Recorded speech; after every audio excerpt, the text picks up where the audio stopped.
European Union announcing it'll impose up to 38% tariffs on electric vehicle imports coming from China. That's expected to start on July 4th. Now, this, of course, coming a month after the U.S. quadrupled its tariffs on Chinese EVs to 100%.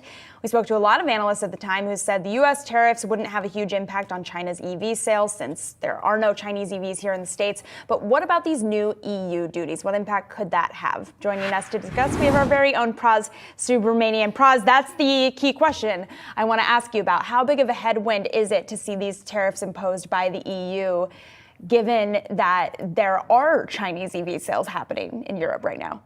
Yeah, I mean, I think that you could say that the EC, the European Commission, are kind of dropping the hammer here. I mean, 38.1% at the high mark was more than what was expected. I think there was a 25% or so tariff duty was expected. So, looking across, it's actually, the EC had discussions with Chinese officials about this, and they came to these sort of a staggered policy here. So for instance, for BYD cars, it would be a 17.4% tariff.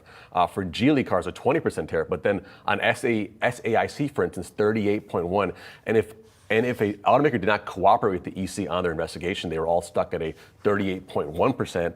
Others who cooperated, a 21% tariff. So you see this kind of staggered approach here, all going into effect July 4th. Now, the EC says that they can still have ongoing discussion with Chinese officials, and they can sort of potentially lower that or adjust these tariffs. But one interesting automaker, Tesla, petitioned for a kind of an individual rate for their cars coming from China, so they're going to do that. But anyway, more pain here, I think, for Chinese EVs in the country, especially when you consider the fact that other European automakers were saying, hey, if you do this, our cars in China are going to get directly tariffed again. So it's kind of like an escalation here.